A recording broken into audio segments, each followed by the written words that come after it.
Assalamualaikum warahmatullahi wabarakatuh, pemirsa BTV sekalian.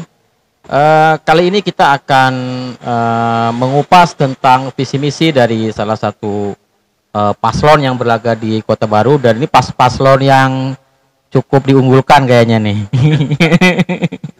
Nah, mungkin untuk lebih jelasnya sebelum kita kupas bersama Bang Nur Ivansyah, ini ada ya. Tayangannya jangan ditampilkan dulu. Nah, artinya kan ini kita di BTV berusaha untuk informasi yang seimbang, menyampaikan sesuatu yang seimbang mengenai pilkada ini.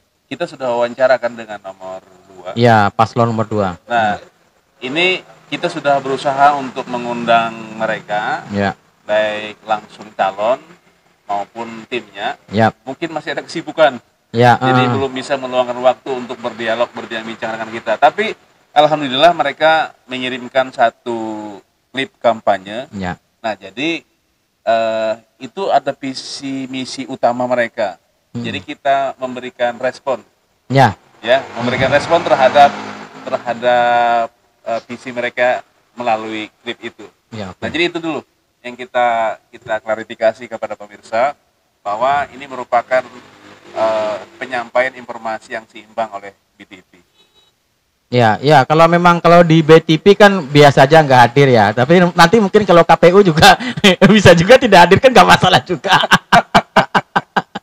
Ya, kita bawa santai aja karena kenyataannya dulu juga paslon yang tidak hadir juga akhirnya menang kan. Nah, itulah suatu sejarah membuktikan. Yang tidak ikut debat itu yang menang ya. Iya, jadi ini juga mungkin warga sekalian, kalau nanti debat juga ada paslon yang tidak hadir, itu bukan sesuatu hal yang katakanlah ini kan ya namanya itu plus minus ya, itu kan pilihan dari. Kita saksikan dulu nih, ini klip kampanye dari pasangan calon nomor urut 1 SJA Arul. Ya.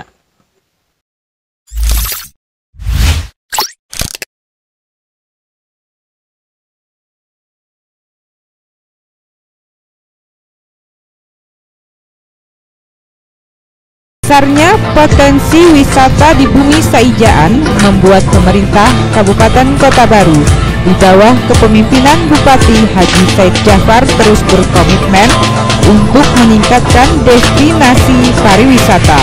Bahkan sektor ini dimasukkan ke dalam visi dan misi kepemimpinannya.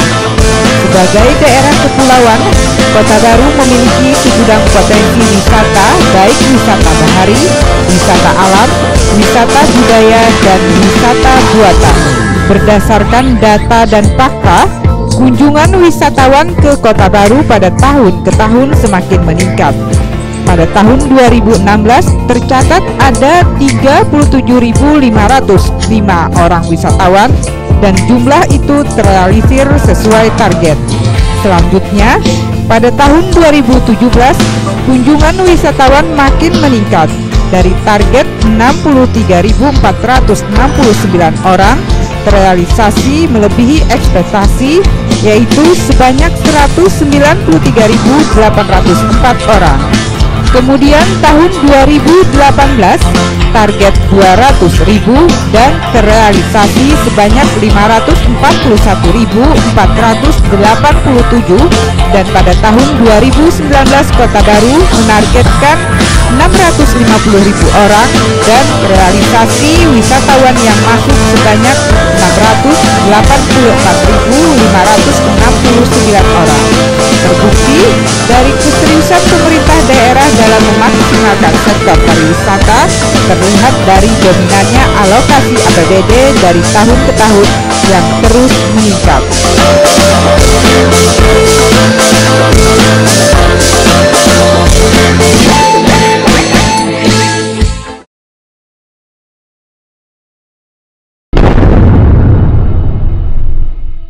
Duanya nih. Jadi petahana 1 ini masih mengusung visi pariwisata. Ya kan? Sebelumnya kan agrobisnis dan pariwisata. Nah, ini kalau kita mungkin dari Bung Ipan bisa melihatnya seperti apa nih? Untuk visi pariwisata yang menjadi unggulan ini. Kalau kita lihat klip kampanye yang disampaikan itu faktual ya. Artinya masyarakat juga sudah bisa menilai. Memang kenyataan pariwisata secara kasat mata berkembang. Siring laut berkembang, sarang tiung berkembang, Meranti ada perubahan, dan destinasi-destinasi wisata yang lain juga cukup berkembang selama 5 tahun terakhir ini.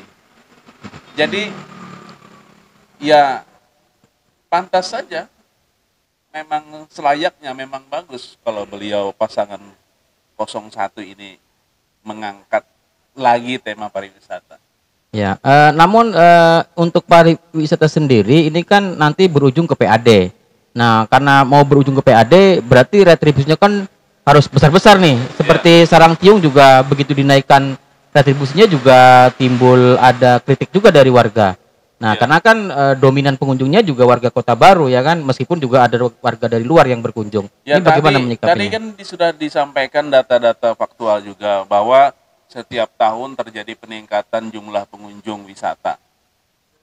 Walaupun itu pengunjung wisata domestik. Ada nggak pengunjung wisata mancanegara? Ya nanti ada lah ya, diusahakan ada. Nah, disinilah mungkin catatan, ya kan? Catatan. Apakah dengan investasi yang besar ini berdampak positif nggak terhadap terhadap PAD? Nah, itu catatan. Kita juga tidak tahu, belum mengupas sampai ke sana gitu. Apakah dengan investasi yang besar menggunakan APBD ini berdampak sangat signifikan terhadap PAD? Itu catatan. Kalau pilihannya dibikin begini gimana? Biar PAD kecil dari sektor pariwisata, tapi ekonomi masyarakat sekitar wisata tumbuh. Kira-kira bagaimana? Daripada PAD-nya besar, ya kan, tapi ekonomi masyarakat sekitarnya tidak tumbuh. Kalau kita bicara teori sektor pariwisata, pengaruhnya terhadap devisa atau terhadap PAD, kan idealnya ketika investasi dilakukan, itu feedbacknya adalah berpengaruh terhadap pendapatan daerah, berpengaruh terhadap PAD. Nah, pengaruhnya PAD harus meningkat, terbukanya lapangan pekerjaan, berdampak sosial ekonomi terhadap masyarakat sekitar destinasi. Nah, apakah faktor-faktor ini sudah terjadi apa belum? Nah, jadi ini catatan saja gitu ya. Kita tidak menilai visi misi ini baik atau tidak. Artinya ini bagus dilanjutkan. Cuma catatan tadi, apakah berpengaruh, seberapa signifikan pengaruhnya terhadap PAD, seberapa banyak terbuka lapangan pekerjaan, seberapa besar dampak positif terhadap kehidupan sosial ekonomi masyarakat sekitar destinasi. Nah, itu yang jadi catatan apabila sektor ini menjadi fokus utama. Tujuan utama paslon SJA Arul ini. Ya, nah ini kita juga pernah dialog sebelumnya nih.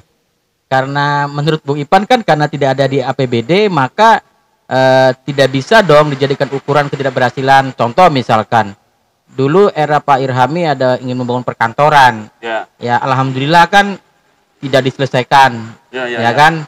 Nah kemudian rumah sakit, ya kan, tidak diselesaikan, ya kan. Dua itu yang secara kasat mata. Nah berarti kalau memang itu tetap tidak dimasuk di visi misi pasangan ini, nanti untuk periode selanjutnya kalaupun terpilih kembali boleh dong tidak diselesaikan yang dua hal ini. Rumah sakit tidak diselesaikan, perkantoran tidak diselesaikan. Ini bagaimana kira-kira komentarnya? Nah, makanya ini kan catatan. Sektor pariwisata yang dianggap sangat berkembang, ini positif, ini bagus. Catatannya adalah sebenarnya masyarakat yang paling dibutuhkan pariwisata apa infrastruktur, apa kesehatan, apa air bersih, apa rumah sakit. Nah, ini kan pilihan-pilihan. Nah, kalau misalnya paslon 01 orientasinya kepada pariwisata, itu sah-sah saja, itu boleh-boleh saja. Lagi pula kan sudah terjadi, nggak mungkin kan stop, jadi harus dilanjutkan, harus dikembangkan. Cuma catatannya lagi nih, sejogjanya rumah sakit harus diselesaikan, perkantoran harus diselesaikan, air bersih harus diatasi. Kan ini selama 5 tahun ke belakang yang tidak dilakukan kan. Nah, artinya periode yang ke depan ini, 3-4 tahun ke depan ini, rumah sakit, kesehatan, perkantoran, air bersih ini juga harus menjadi perhatian di samping pariwisata. Ya, kalau saya juga tidak begitu melihat keberpihakan terhadap dalam hal ini pendidikan lah, khususnya perguruan tinggi misalkan, kan tidak disinggung-singgung nih. Padahal pendidikan tinggi ini juga satu fundament yang cukup penting ya untuk kemajuan daerah. Nah, saya lihat paslon ini juga tidak begitu kurang menyentuh lah hal-hal yang dunia pendidikan, khususnya perguruan tinggi. Nah, ini bagaimana kira-kira nih? Ya, itu ini pesan sponsor nih ya perguruan tinggi. Karena saya agak jengkel juga nih perguruan tinggi gak dipedulikan ya. Ya, mungkin itu catatan juga. 5 tahun ke belakang merasa tidak diperhatikan, artinya nanti kalau pasangan SJA Arul ini terpilih, ya mohon tolong diperhatikan juga sektor pendidikan, khususnya pendidikan tinggi. Karena 5 tahun ke belakang ya kurang. Enggak ya. Ya kurang lah. Ya kalau nggak sama sekali enggak mah kurang. Hibah tanah saja belum selesai itu. Oke, ini catatan gitu ya, catatan. Dan yang penting kan klip kampanye yang dikirimkan pihak 01 ke BTP itu pariwisata ya. Artinya kita tidak menutup mata. Itu salah satu poin keberhasilan SJA Arul. Ya. SJA Arul, sorry. SJA. Ya benar SJA Arul. Bukan, kan 5 tahun ke belakang, Arul kan belum ada kan? Oh, belum ada. SJA dan BHD. SJA dan BHD. Nah, sekarang gini, menurut Bung Ipan, ini anomali tidak? Kita WTP terus-menerus, tapi soal piutang kontraktor juga belum tuntas hingga di akhir penghujung pemerintahan. Ini anomali atau wajar dan lumrah? Atau ini prestasi justru? Ya, meskipun dengan menumpuk hutang tidak terbayar, ya kan? Tapi WTP tetap berhasil. Ini justru prestasi atau anomali? Nah. Sebenarnya tidak ada hubungan antara WTP dengan utang. Iya. WTP itu kan artinya laporan keuangan tersaji secara wajar. Tersaji telah memenuhi prinsip-prinsip akuntabilitas. Itu. Jadi walaupun utangnya banyak tapi tersaji secara wajar, nggak apa-apa. Nah, ini jadi meluruskan juga ya soal antara WTP dan antara WTP dengan utang. Jadi bagaimanapun misalnya defisit pun APBD gitu. Kalau laporannya clear, selama laporannya memenuhi prinsip-prinsip akuntabilitas yang ditetapkan, maka WTP. Nah, kemudian ada juga ini kan salah satu kelemahannya ini juga mungkin di petahana 1 ini ya, kan petahananya 2 nih. Ya. Itu adalah kurang mampu dalam mengambil dana-dana APBN gitu. Perjuangan untuk ke dana APBN dan APBD provinsi.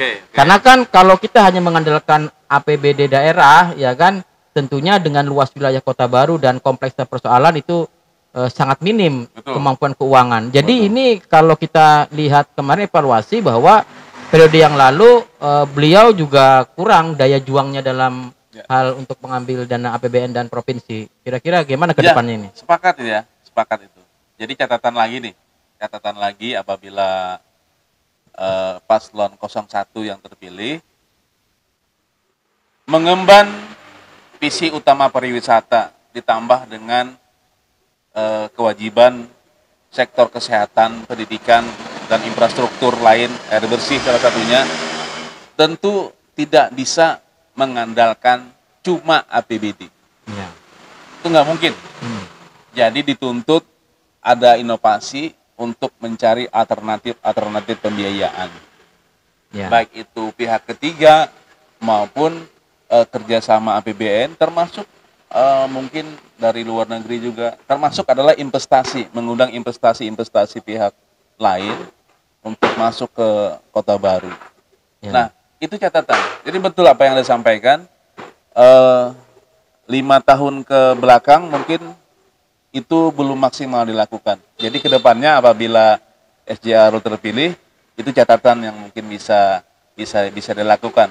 Ya, memang salah satu keunggulan pasangan ini kan karena apa namanya itu seluruh parpol sudah masuk di koalisi, maka tidak ada persoalan nanti ketika pembahasan kebijakan maupun sesuatu program yang akan dengan legislatif kan, karena kan sudah semuanya ya sudah istilahnya simpon semua bergabung. Jadi berbeda dengan perseorangan yang perseorangan justru malah tidak ada satu partai pun kan di parlemen. Nah ini salah satu keunggulan dari paslon ini.